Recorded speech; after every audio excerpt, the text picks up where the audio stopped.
ஒரு கதை சொல்லுவா? கதையா? நான் என்ன 5 வயசு குழந்தையா? கதை தான் எல்லா ஏஜ் குரூப்புக்கும் பிடிக்கும்ல சார். சரி சரி சொல்லுங்க, ஒன்றும் பிரச்சனை இல்லை, கேட்குறேன். ஒரு பையன் ஒரு குருவி கூட்டில் இருக்கிற 3 முட்டையை டெய்லி போய் பார்த்துட்டு வருவானா. சரி. ஒரு நாள் அந்த முட்டைலாம் உடஞ்சி போய் இருந்துச்சான். அந்த பையனுக்கு ஒரே வருத்தமாகி போச்சு சார். அவங்க அம்மாட்ட போய் குருவி கூட்டில் இருக்க முட்டைலாம் உடஞ்சிடுச்சுன்னு அழுதுகிட்டே போய் சொன்னான். அப்புறம் அவங்க அம்மா சொன்னாங்களா, அது உடையலடா, இப்பதான் அதனோட பர்பஸே அடைஞ்சிருக்கு, உள்ளுக்குள்ள இருந்த கரு ரெக்க முளைச்சி பறந்துடுச்சுன்னு சொன்னாங்களாம். கதை நல்லாதான் இருக்குது. நான் இந்த கதையை என்கிட்ட சொல்லிட்டு இருக்கீங்க?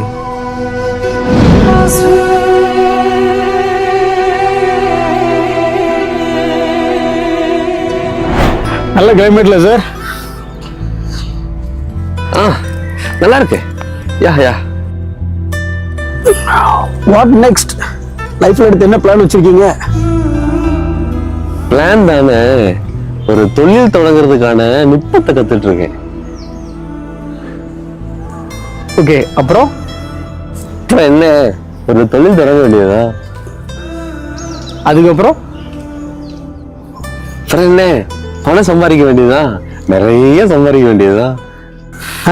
அப்புறம் சம்பாதிச்ச பணத்தை வச்சு வயசானதுக்கு அப்புறம் வசதியா வாழ வேண்டியதுதான்.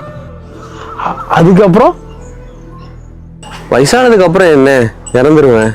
மரணமா? அதுக்கப்புறம் மரணம். செத்ததுக்கு அப்புறம்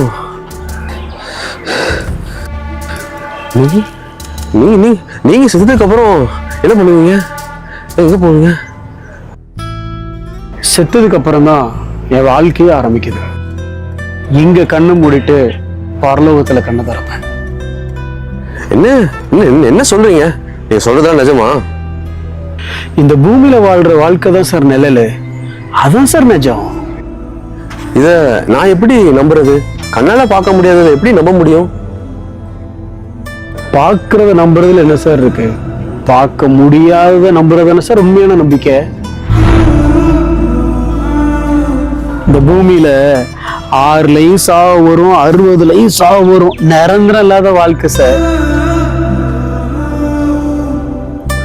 ஆனா பரலோகத்துல பசி, பட்டினி, கஷ்டம், நஷ்டம், வியாதி, துரோகம் இதெல்லாம் எதுவுமே கிடையாது சார். சந்தோஷம், சமாதானம் கடவுளோட கலந்துடலாம் சார்.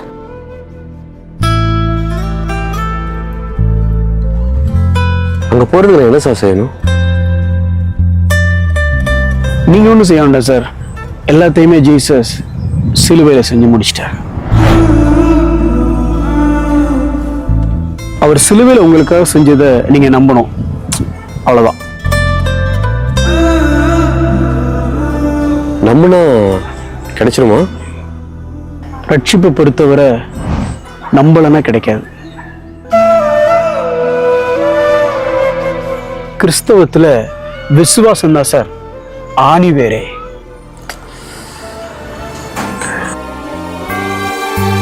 ஒரே ஒரு குமாரனை எனக்காக தந்தவர், உம்மை அன்றி யாரும் இல்லை, வேறே ஒரு தெய்வமில்லை.